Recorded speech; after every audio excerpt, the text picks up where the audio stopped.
Nkhani imene yangotipeza kumene madzulo ano ndipo itha kukhala nkhani yosangalatsa kubanja kapena kuti ku chipani cha UTM. Amayi Patricia tsopano alolezedwa belo ndipo padakali pano iwowa khoti lawapasa belo. Nkhani yonse imene zakhalira kummawaku amayi Patricia Kaliati adalowa ku khoti ndipo malingana ndi news za lero mene zinalembera akuti mayi Patricia Kaliati akuganiziridwa pamulandu okuti amachita upo ofuna kupha a president ndi anthu ena awiri amene ali mayina awo. Apa tiwerenga amene news ya Times idalembera pa nkhani yawo kapena kuti pamulandu umene amawazenga amayi Patricia Kaliati. Times 360 Malawi idalemba kuti malinga ndi yemwe akumva mlandu Chief Resident Magistrate Rodrick Michongwe Kaliati akuwaganizira mlandu ofuna kupha mtsogoleri wa dziko lino. Malinga ndi Michongwe Kaliati komanso anthu ena awiri omwe mmodzi mwa iwo ndi Frank Chinedu omwe anathawa anapalamula mlandu pakati pa miyezi ya Machi ndi Juni chaka chino. So mlandu umene amawazenga kapena kuti padakali panobe uli ku khoti ndi wa mayi Patricia Kaliati ndi wozenga kuti amafuna kupha mtsogoleri wa dziko lino la Malawi. Ndipo zitachitika chonchi lawyer wa mayi Patricia Kaliati amayesesa kuti mwana mwake awachite belo. Ndipo news iyi inalemba chonchi: bwalo la milandu layimisa mlandu wa Patricia Kaliati mpaka 4 o'clock madzulo ano, pomwe azapereke chigamulo ngati nkoyenera kuti amayi Patricia Kaliati atuluke pa belo pa mlandu omwe akuwaganizira kuti amafuna kupha mtsogoleri wa dziko lino.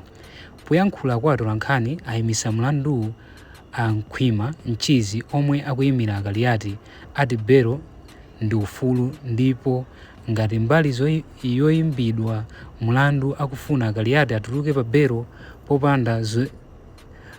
popanda zoyenereza beloyo. Apa pamene kumada kunalembedwa zimenezi, ndipo chosangalatsa kubanja kwa UTM ndichokuti padakali pano mayi Patricia Kaliati ali mfulu, ndipo ufuluyu ndiwo kuti apasidwa belo. Ndi padakali pano tikupasirani zimeneno adalemba mayi Patricia Kaliati zimene ayankhula atangosiyidwa m'manja mwa apolisi, ndipo iwo ayankhula izi madzulo ano. Pa Facebook pa mayi Patricia Kaliati iwo alemba kuti Amalawi anzanga, ndikufuna kukuthokozani ndi mtima wanga onse, atsogoleri onse azipani zosusa ndi osatira anu, atsogoleri onse achipani cha UTM ndi osatira chipani cha UTM, atsogoleri a mipingo yosiyanasiyana, achibale nonse ndi nonse amene munayima nane pa nthawi yovuta yomwe ndinali m'manja mwa apolisi komanso ku khoti. Thandizo lanu losagwedezeka, chilimbikitso ndi kupezeka kwanu kunatanthauza dziko kwa ine, kuyambira pa nthawi ya mdima kwambiri mpaka lero pamene ndamasulidwa. Simunasiye kundiyendera ndi kundilimbikitsa. Kukoma mtima kwanu, mapemphero anu ndi mawu anu achilimbikitso zinandichirikiza ndi chiyamiko chozama ndi chikondi. Ambuye akudaliseni. So zimenezi ndi zimene ayankhula mayi Patricia Kaliati pamene atulusidwa padakali pano ku khoti, kapena kuti atulusidwa kapena kuti asiyidwa m'manja mwa apolisi. So pa postapo muthanso kuona kuti uthenga omwewu anguulemba mu chizungu komano ndi uthenga omwewu. So tiuwerenge, tikatha kuwerenga pamenepo tiwerengenso makomenti a anthu ena amene ayikapo alemba kuti mayi Patricia Kaliati patsopano padakali pano ndi mfulu ndipo atulusidwa. Uthenga umenewu udalembedwa mchizungu wakuti thank you my fellow Malawians, I want to express my heartfelt gratitude to all opposition's political party leaders and your followers, all leaders of UTM party and followers, and everyone of you who stood by me during my difficult times in police custody and in court. Your unwavering support, encouragement, and presence meant the world to me. From the darkest moments to this day of my release, you did not stop visiting and encouraging me. Utsenga wa mai Patricia Kaliati kapena kuti zomwe Wayankhula madzulo pano pamene atulusidwa panopa ali womasulidwa. Nde padakali pano tiwerenge ena mwa makomenti amene anthu ayikapo atamva kuti mai Patricia Kaliati sopano ndi mfulu. Akuti Temwa Gonda akuti thank you, you are welcome. Situation Malawi akuti welcome mama. Chikobwaya akuti angopangisa kuti mukawinenso ku convention popanda opikisana naye. Madelicate akavotera mwamwano kuti wina amve mbebe. Deni Kayala akuti osaopa osafoka osatopa.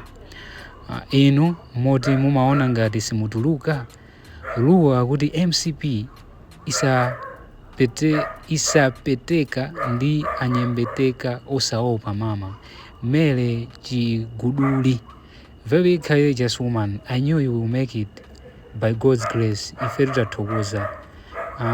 Dennis Violet akuti amen mama. Violet Mojo akuti may the Lord be with you our mama.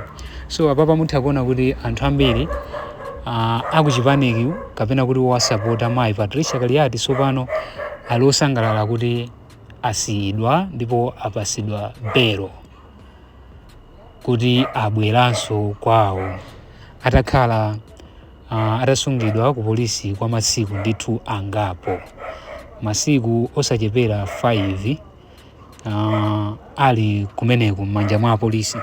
Nde izo ndi zimene zachitika lero. Anthu ena amaona ngati kuti mwina asizitheka malingana ndi mmene zimayendera amene amafufuzira kuti mwina atha osawatulusa lero, komano khoti lachita chothekera ndipo laonesesa kuti zinthu zinazo zizifufuzidwa koma atapasidwa belo. Inunso chimozimozi mutha kuyika pa makomenti anu kapena kuti ngati muli ndi choyankhula chilichonse chokhuza kutulusidwa kwa mai Patricia Kaliati komanso mlandu umene amawazenga pamene amawaganizira kuti iwowa komanso anthu ena awiri amachita upo ofuna kupha president wa dziko lino la Malawi.